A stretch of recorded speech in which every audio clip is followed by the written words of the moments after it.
Welcome everybody to another episode of the Unbox Minute. Today we're going to be looking at a Smart Series LED TV from manufacturer Xtreme.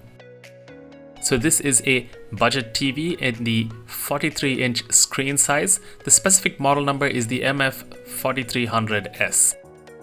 So let's open up the box and take a look at what's inside. So while unpacking the box, I can tell you that this is a smart TV, so it does have some smart apps installed such as Netflix, YouTube, etc. It is a full HD TV and uses a IPS panel.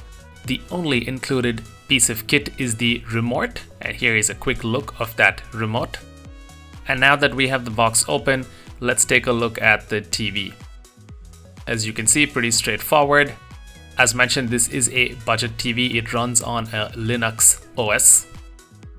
Hit pause now for the full spec sheet, and do get subscribed if you aren't for more content like this.